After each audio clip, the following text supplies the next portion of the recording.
Hello friends, Radhe Radhe everyone. दोस्तों, स्वागत है आप सभी का एक बार फिर से हमारे यूट्यूब चैनल पर शिविरा पंचांग पर। तो दोस्तों, मैं बहुत समय के बाद आप सभी के लिए एक वीडियो लेकर आई हूँ। किसी कारणवश मैं वीडियो नहीं बना पा रही थी, तो पहले मैं आप सभी से क्षमा चाहती हूँ।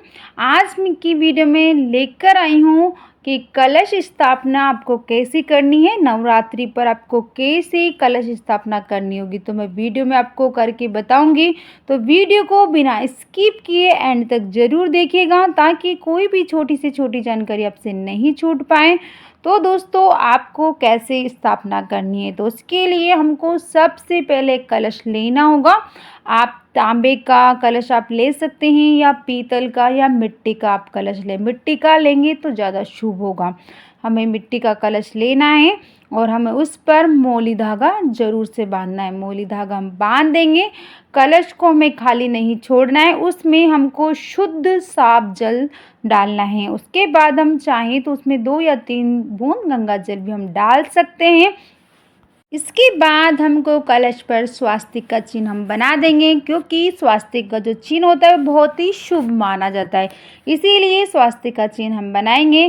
फ्रेंड्स, आप नवरात्रा पे भी और किसी भी पूजा विधि में, व्रत में आप इस तरीके से, बहुत ही सरल सी विधि है, तो आप कलश की स्थापना आप कर सकते हैं। अब हम कंठ तक लोटे में शुद्ध जल हम भर लेंगे। हमने जल भर लिया है।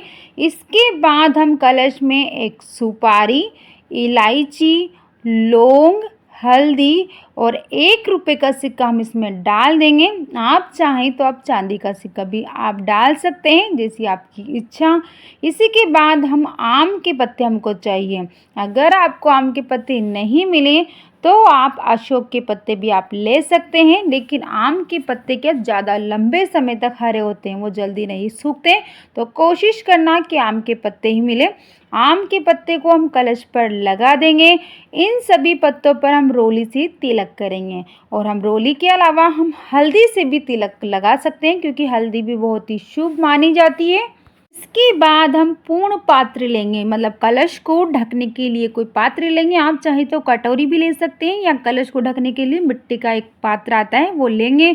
उसमें हम चावल से उसको भर लेंगे। आप चाहे तो गेहूं से, या जौ से, या चावल से उसको भर लेंगे, और कलश के ऊपर हम उसको रख देंगे। कलश को ढकने के बाद हम नारियल की स्थापना करेंगे। तो हमें नारियल हम लेकर आना है, वो भी हमको अच्छे से बजाकर देख लीजिए। हमको सूखा नारियल नहीं लेना है, पानी वाला नारियल ही हमको पूजा में चाहिए होता है। कलश स्थापना में तो पानी वाला नारियल लेकर आएँ। और नारियल के लिए हम जब पूजा करेंगे, तो नारियल का जो मुख है वो हमारी तरफ होना चाहिए। पूजा जो करने व्यक्ति बैठता है उसकी तरफ उसका मुख होना चाहिए। इसके बाद हम नारियल के लिए हम चुनरी लेंगे। आप कोई भी लाल कपड़ा भी आप ले सकते हैं, या फिर आप चुनरी भी आप ले सकते हैं नारियल के ऊपर बांधने के लिए। उसके ऊपर हम लाल चुनरी नारियल के ऊपर हम लपेट देंगे। इसी के साथ हम उसको ऊपर मौली धागा भी हम बांध देंगे, कि कपड़ा या चुनरी इधर उधर ना हिले। अगर आपके पास कोई लाल कपड़ा नहीं है, मौली धागा आप बांध सकते हैं। इसके बाद हम नारियल को कलश के ऊपर रख देंगे। अब हम ज्वारे लेते हैं। ज्वारे जो हमने बोए हैं, ज्वारे का जो पात्र होता है, इसके बीच ही बीच हम कलश की स्थापना कर देंगे। इसके बाद हम फूल समर्पित करेंगे। इस तरह से हमारी कलश की स्थापना हो जाती है। बहुत ही सरल सा तरीका है। दूसरा तरीका ये है कि आप अक्षत ले लीजिए। पूरे अखंडित आपको अक्षत लेने हैं। उससे आप अष्टदल कमल बना लीजिए। इस तरह से हम कहीं कोने में, पटिए के ऊपर एक साइड कोने में हम अष्टदल हम बनाएंगे। तो हम चावल की हम ढेरी लगा लेंगे, और इसमें हम 8 लाइन लगा देंगे। इसे फिर ऊपर से मिला देंगे। इस तरीके से हमारा अष्टदल कमल बन जाएगा। अब इसके ऊपर हम जो कलश हमने तैयार किया है उसे हम स्थापित कर देंगे। और एक और तरीका ये होता है कि कलश स्थापित करने का, इसमें भी हमें ध्यान देना होगा कि नारियल का जो मुंह है पूजा करने वाले की तरफ ही होना चाहिए। तो फ्रेंड्स, ये थी कलश स्थापना की जो वीडियो। ये आप नवरात्रे में इस तरीके से आप कलश की स्थापना ज़रूर से करिए। कलश की स्थापना में माता रानी के सीधे हाथ की तरफ करनी है। जब आप माता रानी की स्थापना करेंगे नवरात्रि में तो सीधी तरफ आपको कलश की स्थापना करनी है।